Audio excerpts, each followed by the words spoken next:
High, আমি Monir Hossain, ACCA member. আপনাদেরকে সবাইকে স্বাগত জানাচ্ছি basic to intermediate Excel training এ। এই ট্রেনিং এ আমরা মূলত বেশ কতগুলো ফাংশন শিখব, যেটার উদ্দেশ্য হচ্ছে কর্পোরেটে একজন এমপ্লয়ি যেন স্বাচ্ছন্দ্যে এক্সেলে কাজ করতে পারে। পাশাপাশি আমরা কিছু টুলস এর কাজ শিখবো। এক্সেলে বেশ কিছু রেডিমেড টুলস আছে যেগুলো দিয়ে খুব সহজে রিপোর্ট তৈরি করে ফেলা যায়। তো আমরা চলে যাচ্ছি লার্নিং এ। নাও আমরা বের করব এভারেজ সেলস।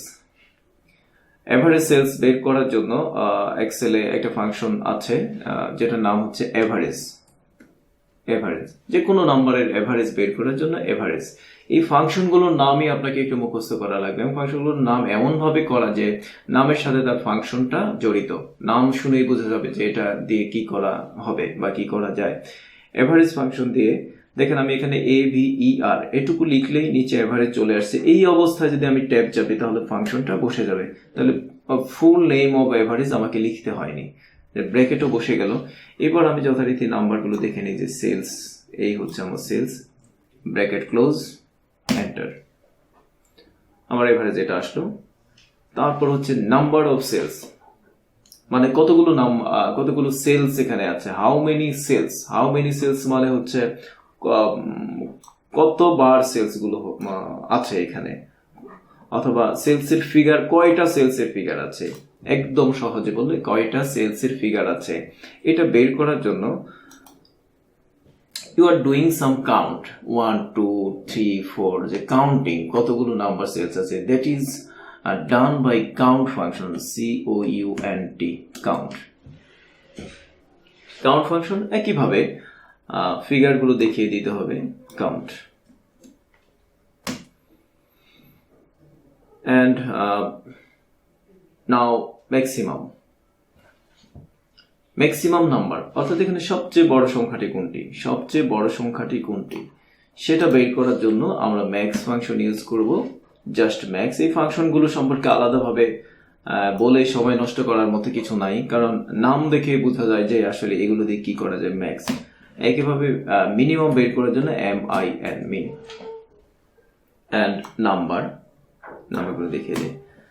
নাও এখানে আরেকটা ফাংশন আমরা শিখতে চাই, দ্যাট ইজ, আমি একটু এখানে জায়গা নিয়ে নিচ্ছি। এখানে আমি দেব হচ্ছে নাম্বার অফ সেলস, তো আমাদের উপরে ছিল, আমি এখানে দেব নাম্বার অফ সেলসম্যান, বা নাম্বার অফ প্রোডাক্ট আমরা দিতে পারি। এখানে প্রোডাক্টটা দিলে আরেকটু বেশি হচ্ছে জিনিসটা মিনিংফুল হয়। এই জায়গাটা এইখান থেকে আমরা এইটুকু নিচের দিকে নামাবো। আমার এখানে একটি স্পেস দরকার। এই কাজটা করতে হলে আপনি জাস্ট যেইটুক থেকে নিচের দিকে নামবে সেই ফুল জায়গাটা সিলেক্ট করেন, করে ইনসার্ট, হোম মেনুতে ইনসার্টে ক্লিক করেন, ইনসার্ট।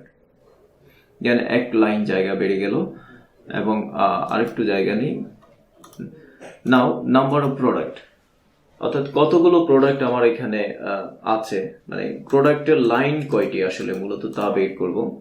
এটা বের করার জন্য আমরা উপরে দেখেছিলাম নাম্বার অফ সেলস বের করার জন্য আমরা কাউন্ট ফাংশন ইউজ করেছিলাম।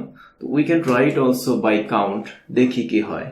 কাউন্ট দিয়ে আমি এই লাইনটা দেখাবো, কারণ আমাকে দিনের শেষে এটাও মিলাইতে হবে যে নাম্বার যতগুলো আছে প্রোডাক্টও ততগুলো আছে কিনা, বা ততগুলো সেলসম্যানের নামও এখানে আছে কিনা। এটা একটা অ্যানালিটিক্যাল বিষয়, দুই সাইড সমান কিনা, অর্থাৎ দুই জায়গায় 11 আসতে হবে। আমার আসলো না, 0 আসলো। কেন 0 আসলো আমরা এটা একটু বলি। যে কাউন্ট যে ফাংশনটি, এই ফাংশনটি শুধুমাত্র নাম্বার কাউন্ট করে, অনলি নাম্বার কাউন্ট করে। যদি নাম্বার না হয়, টেক্সট হয়, তাহলে কাউন্টার সেটাকে কাউন্ট করতে পারে না। সেই ক্ষেত্রে আমাদেরকে দিতে হবে কাউন্ট এ।